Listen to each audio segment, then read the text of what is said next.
Assalamualaikum warahmatullahi wabarakatuh. Saya Remas Awan Baskoro ingin menjelaskan tentang tegangan dan regangan untuk menempuh tugas ujian tengah semester dengan mata kuliah mekanika bahan.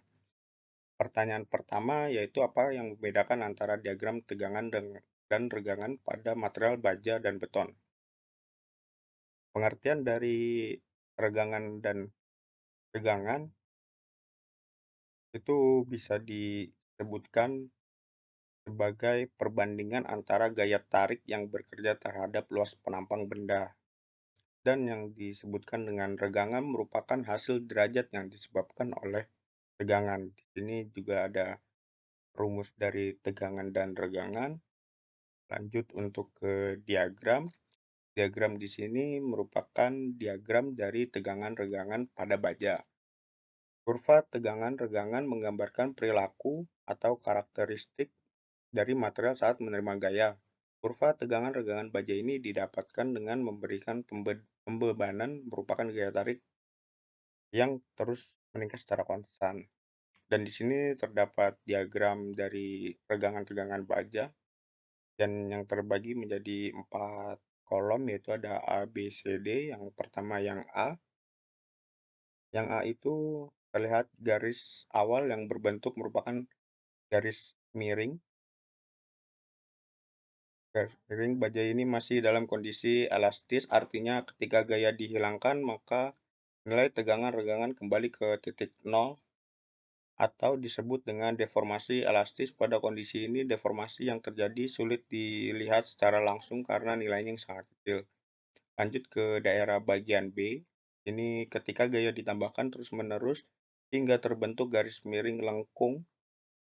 Garis miring lengkung pertama kalinya, maka penambahan panjang akan bersifat permanen atau disebut dengan deformasi plastis. Di sini merupakan batas deformasi elastis pada baja setelah melewati titik.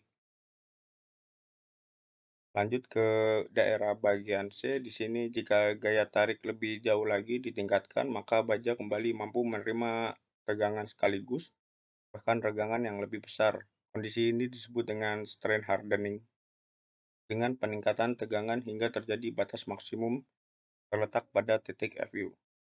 Dan terakhir yaitu daerah D. Ketika gaya terus ditambahkan, maka pada suatu ketika nilai tegangan akan menurun seiring dengan peningkatan regangan hingga akhirnya terputus. Dan di sini dijabarkan yaitu diagram tegangan beton. Yang pertama di sini ada 0,30 F aksensi sampai 0,40 F aksensi. Pada saat tegangan yang terjadi setara dengan 30% hingga 40% dari kuat tekannya. Beton masih dalam kondisi linear, terletak belum terbentuk pada beton.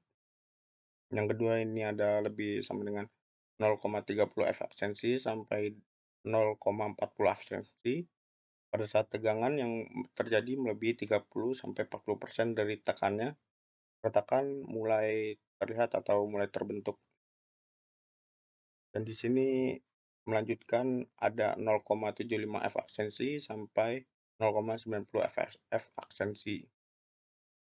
Pada saat tegangan yang terjadi dengan setara 75-90% dari kuat tekannya, retak yang terjadi sebelumnya menjalar ke mortar secara terus-menerus. Pada tahap ini, beton sudah melewati batas elastisitas.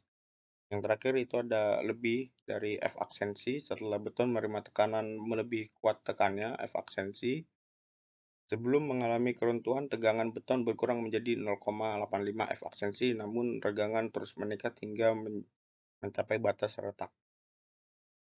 Dan pertanyaan kedua yaitu apakah dari diagram tegangan-regangan dapat dianalisa sebuah material termaksud dalam material brittle atau ductile. Di sini jawabannya bisa dianalisa dengan penjabaran, yaitu pada saat pengujian sampel pertama, kurva yang terbentuk mirip dengan kurva tegangan-regangan baja tergambar di atas. Sebelum mengalami keruntuhan, deformasi yang dapat terlihat terlebih dahulu. Hal ini disebabkan sampel kedua memiliki karakteristik liat sama dengan baja struktural. Karakteristik ini disebut dengan daktil, sedangkan pada pengujian sampel kedua, kurva yang terbentuk mirip dengan kurva tegangan regangan beton yang di atas. Sebelum mengalami keruntuhan, sampel tersebut mengalami deformasi yang terlihat. Hal ini disebabkan sampel pertama memiliki karakteristik yang sangat kaku, seperti pada beton. Karakter ini disebut juga dengan getas. Sekian dan terima kasih. Wassalamualaikum warahmatullahi wabarakatuh.